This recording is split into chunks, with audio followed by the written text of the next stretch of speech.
Hello guys! Hello! This is for Sagittarius. Welcome dito sa aking channel, Sagittarius.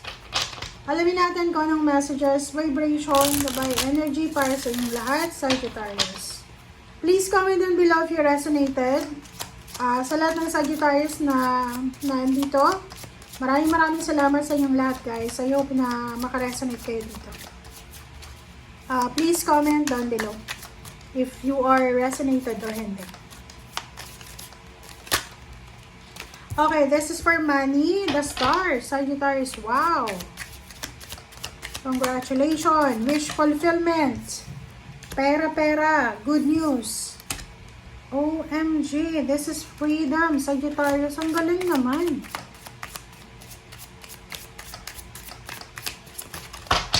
Okay. Sagittarius. Four of Cups. OMG, ang ganda.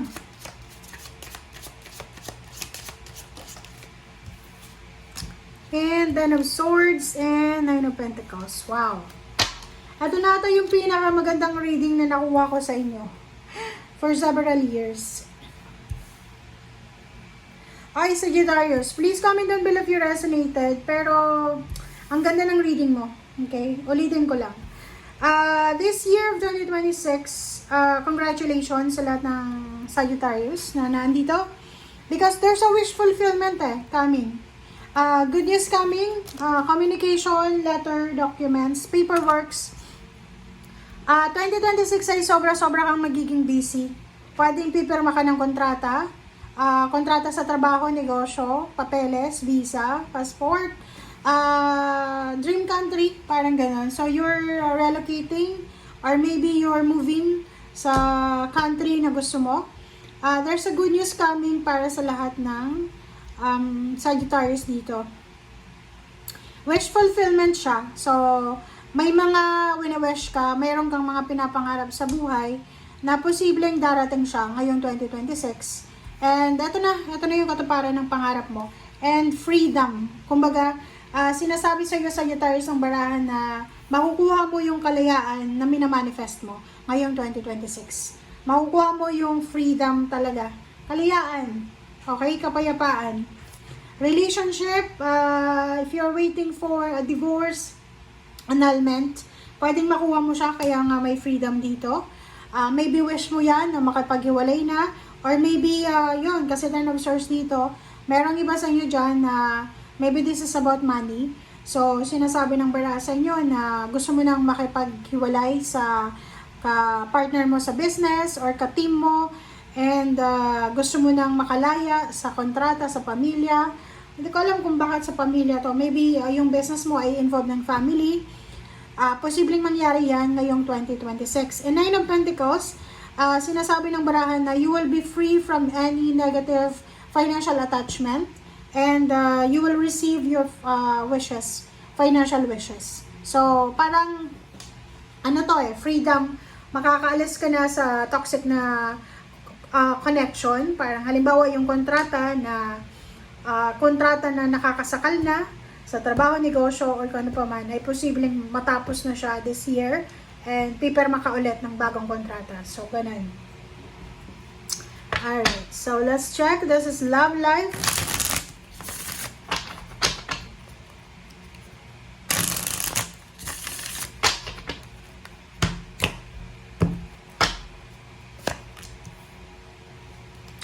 Alright. Reverse. Reverse na your practicality is helping. Reverse siya. So, sinasabi ng bara sa atin na this year of 2026, be careful sa mga ginagawa nating mga decision sa buhay. Okay?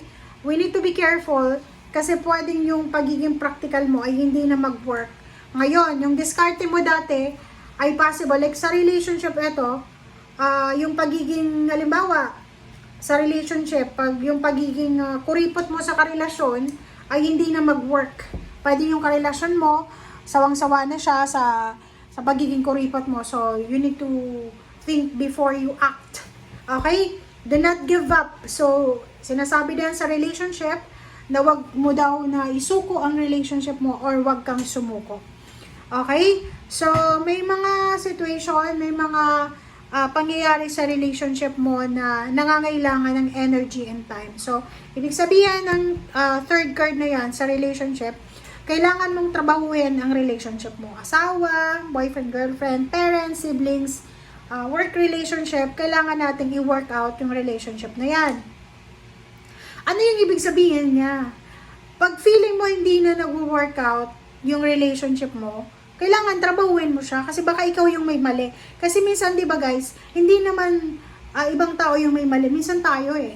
Okay? There is not enough confidence to fuel the situation. So, sinasabi ng bala sa'yo, hindi ka masyadong interesado sa kung anong nangyayari sa love life mo ngayon. But, mali yun. Kasi yun yung sinasabi ng baraha, na kung dati, okay, like for example, kung dati, medyo nonchalant ka lang, ngayon, dapat makialam ka na. Kung may mga gulo sa pamilya, makialam ka na. Kung may gulo kayo ng karelasyon mo, dapat alamin mo, pag-aralan mo kung paano mo aayusin yung relationship. Alright? Okay.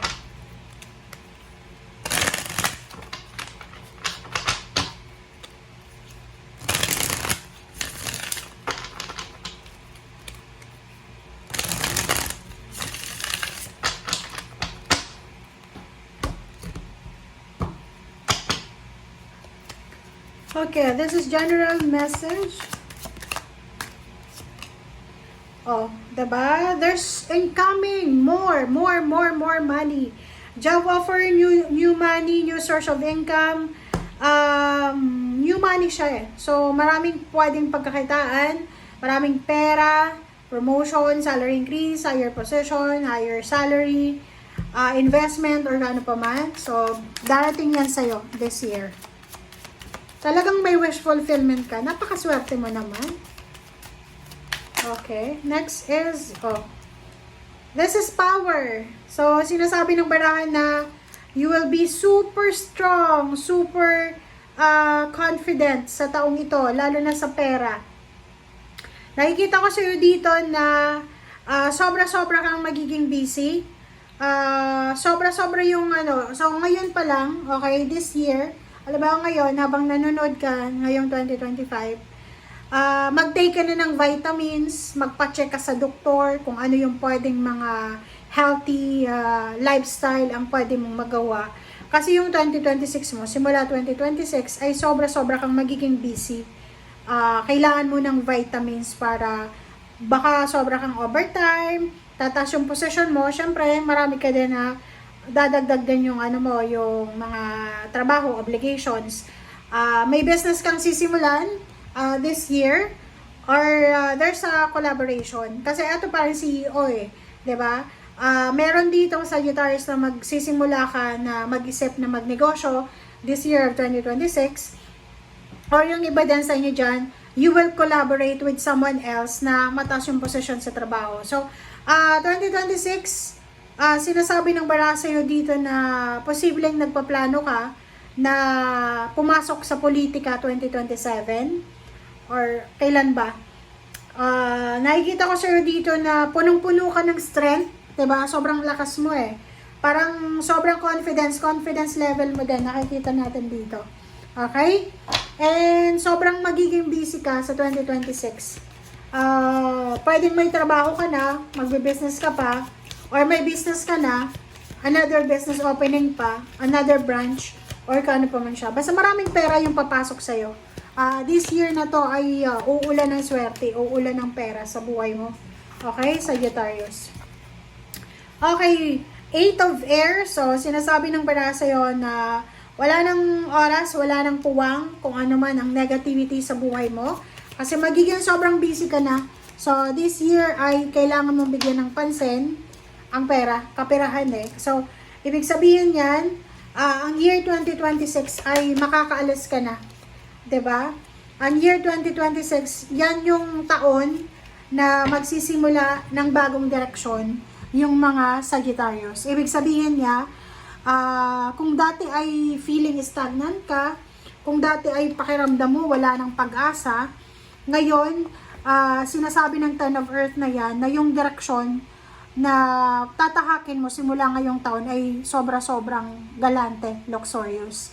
Ibig sabihin, financial prosperity and security, yung landas na tinatahak mo simula ngayon, pwedeng nagsimula ito ngayon, no?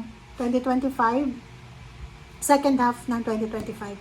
So, nakikita ko sobra-sobra kang motivated, inspired, knowledgeable, sobra kang parang sobrang sipag mo, sobrang galing mo this year. And congratulations sa inyo guys kasi makakaalis na kayo sa kung ano man na financial hardship, emotional hardship, kasi aakyat ka na sa pagiging prosperous eh. 'Di ba? Makakamit mo yung mga wishes mo, yung perang minamanifest mo, yung perang tinatrabaho mo. Okay? Thank you guys. Bye!